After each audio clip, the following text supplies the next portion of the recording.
Hey guys, it's me, Lymphomama. Today I wanted to give you a little tip that could maybe help you as a caregiver as well as your loved one. Today I would like to talk about a handicap parking space. How can you get that? Would it benefit you? So I'm going to go back and tell my story very briefly that my daughter was sick. We first went to a GP who saw her blood work and said, hey, you need to go in to see a hematologist who's a blood specialist, a blood cancer doctor, but don't worry, you don't have cancer. And we went to this hematologist who said, nope, simple fix, your daughter has iron deficiency anemia and she needs 2 iron infusions. So that's what we did. But she wasn't getting better, and she went back to college. It was now January, and she's on a college campus. And if you know what colleges' campuses are like, it's a lot of walking. Plus, she was up in the mountains, so it was a lot of up and down. And she was texting me that I can't breathe, I can't walk. And she says, even when I get into the building and I have to go upstairs, it's just exhausting to her. So I called the hematologist and I said, hey, she's not doing well. She's having a hard time walking on campus. She's actually having to get a police escort to go to class. And he said, I'm sorry, there's nothing I can do for you. Her blood work is, quote, stable. So I was like, oh my God, what am I going to do? She's fine, he's saying.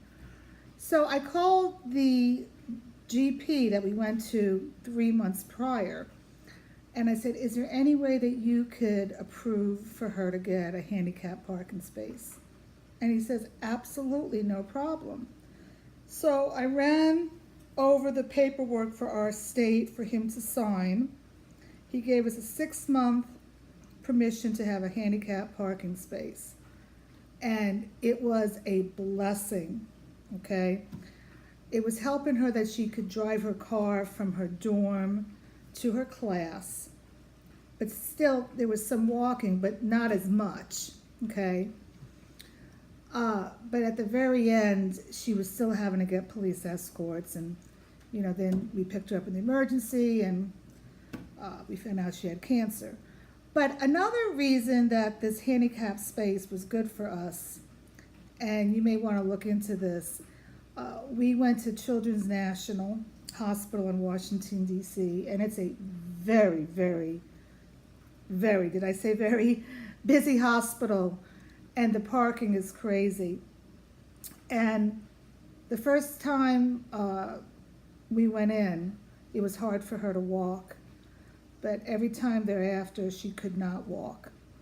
She was taking a wheelchair literally from the car to the elevator to go up to the 4th floor.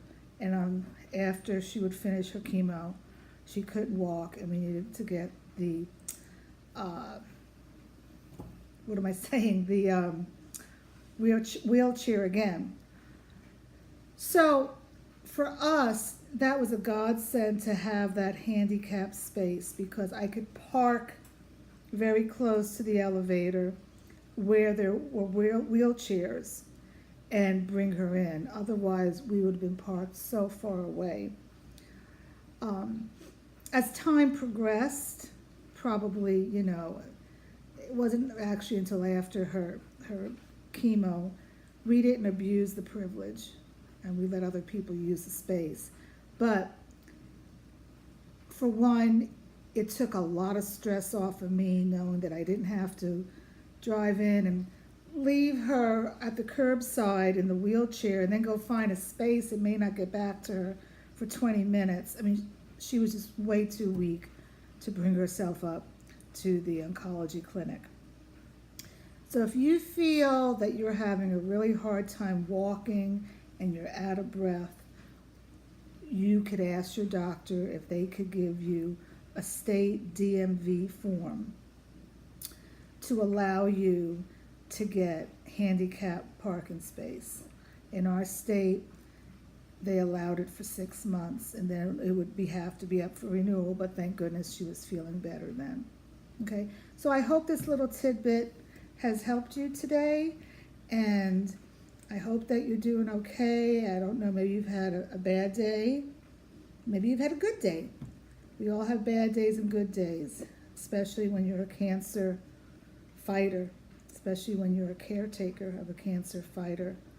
But I promise you, just take one day at a time, sometimes 1 hour at a time, and you'll get through this. Until later, this is Lymphomama.